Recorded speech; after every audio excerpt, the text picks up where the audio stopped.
Anda kembali menyaksikan spesial report Berita 1 TV. Pemirsa, dalam sidang sengketa pemilu Pilpres 2014 di MK hari ini terungkap adanya pembagian sisa surat suara untuk kedua pasangan capres yang kemudian dicoblos oleh anggota KPPS di sebuah TPS.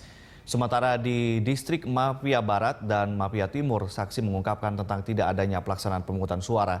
Tapi saat direkapitulasi, tingkat provinsi 2 distrik tersebut ada hasilnya. Kita akan bergabung dengan rekan Carlos Michael yang akan berbincang dengan Komisioner KPU Ida Budiati terkait hal ini. Ya, silakan Carlos. Ya, Ade Mulia, tentu seperti yang Anda katakan tadi, saat ini saya sudah bersama dengan Komisioner Komisi Pemilihan Umum Ida Budiati tentang bagaimana saksi-saksi yang dihadirkan hari ini dalam sidang sengketa Pilpres 2014 di Mahkamah Konstitusi adalah berkaitan dengan sejumlah kecurangan yang diduga oleh pihak Prabowo Hatta terjadi di Papua dan Nias. Kita langsung saja berbincang dengan Bu Ida. Bu Ida, selamat sore. Terima kasih atas waktunya.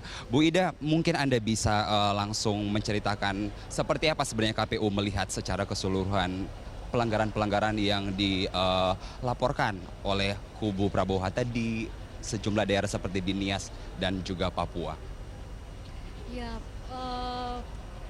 apabila ini berkaitan dengan tadi ya keterangan para saksi yang disampaikan di dalam persidangan, kami sangat menghormati wewenang Mahkamah Konstitusi untuk melakukan penilaian terhadap keterangan saksi-saksi itu.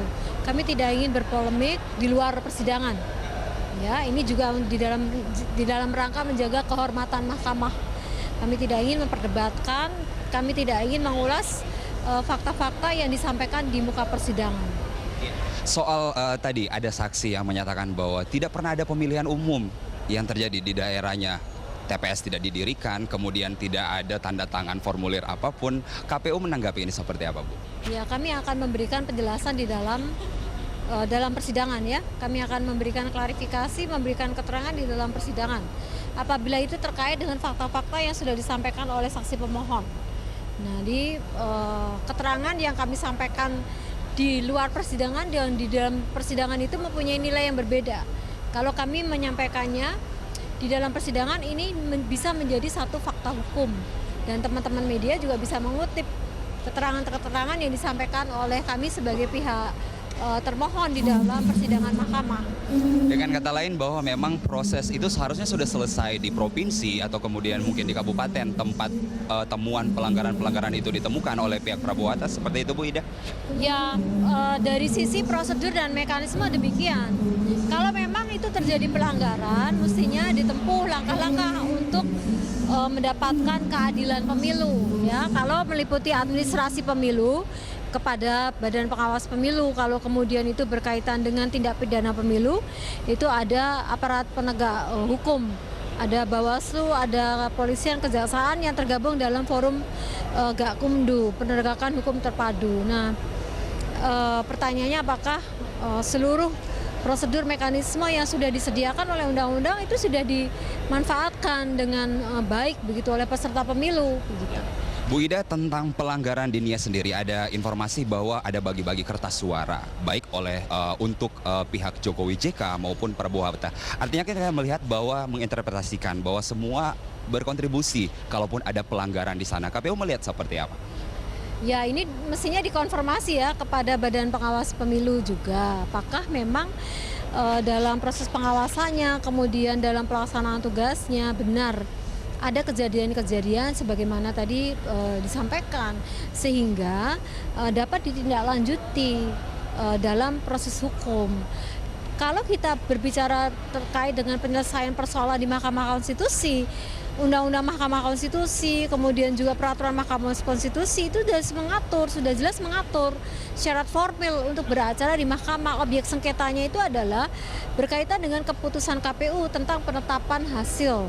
Nah, apakah memang ada perselisihan perolehan suara yang kemudian itu dimintakan pertanggungjawaban kepada KPU untuk bisa membuktikan, untuk bisa mempertanggungjawabkan. Nah, kemudian mahkamah lah yang nantinya akan melakukan koreksi, melakukan penilaian dan akan mengoreksi apabila benar telah terjadi kesalahan, kekeliruan begitu ada kesengajaan untuk mengubah-ubah hasil pemilu begitu. Apakah itu sama juga ketika di Papua misalnya kita mengatakan tidak ada pemilu tetapi kok ada hasilnya? KPU melihat itu seperti apa? Ada hasil tetapi tidak ada pelaksanaan pemilihan umum seperti yang dikatakan oleh para saksi. Ya, ini kan sudah berkaitan dengan materi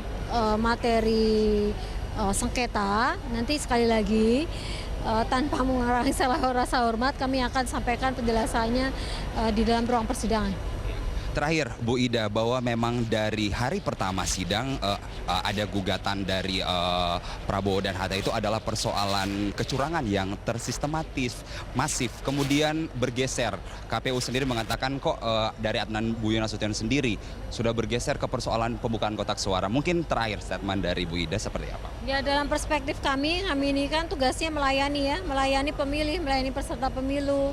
Apapun komplain yang disampaikan pada penyelenggara, itu kewajiban kami untuk merespon, untuk mengkonfirmasi, ya.